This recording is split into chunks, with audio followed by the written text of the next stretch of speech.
Over the last couple of weeks, we have been discussing what it means to deconstruct our faith as Christians and all of the things that we've had to unlearn. But once you tear something down, it's imperative that you build it back up. With that, you're going to want to use better tools and then also make sure that you're building on a better foundation. So once that house is built back up, it's able to stand stronger than the previous model did. What we thought about God and many things pertaining to him have to be overhauled, replaced, supplemented, redefined.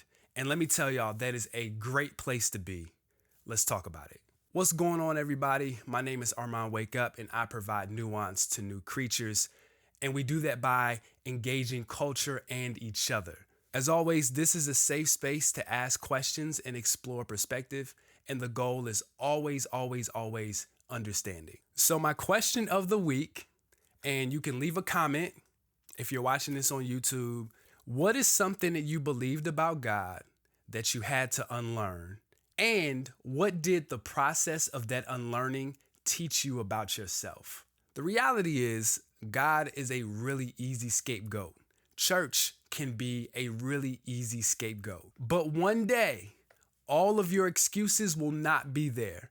Everywhere that you place blame will be gone, and you'll be left with just you to deal with the reality of you. And the funny part is you're gonna need God's help to deal with you. So my personal answer to the question that I posed is that I didn't know that receiving God's love and walking in God's acceptance didn't require me to flog myself. I didn't have a healthy idea of what confidence looked like.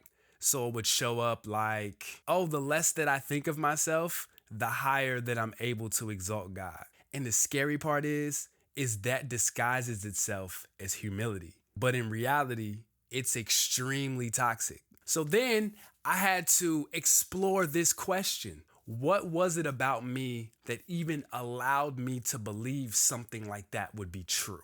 The answer to that is not something that I could blame anybody else for. That lack of confidence resulted in my boundaries being really poor. I was always afraid to speak my mind or have any sort of discourse that wasn't 100% agreeable. Y'all, I avoided conflict like the plague. And the reason why was that I believed that if you disagreed with my idea or my perspective, that you were rejecting me as a whole person. The beautiful part is I believe that God met me in my insecurity and my belief about rejection and how it related to everything in my life. And I really do believe that he protected me while I had this unhealthy mindset of who I was and how in turn that affected how I saw him. And also all of the situations and relationships that unhealthy mindset allowed me to entertain. I feel like I've been doing the work, and in turn, I've experienced this new level of affirmation and assurance, and it's so different. I really do feel like I'm working from a place of acceptance and not for it. And so in turn, that's kind of allowed me to be a little bold and audacious in my approach. And that is something that I recently shared on Twitter because I had someone recently tell me, someone that I respect, he was like, yo, you've been kind of haughty a little bit lately. And I thought about it and I'm like, yo, this boldness, this audaciousness, this confidence, this is all brand new to me. I'm literally learning how to ride a bike in real time. I believe that there's a difference between perfect and perfecting. I think that we want to show up and present as perfect.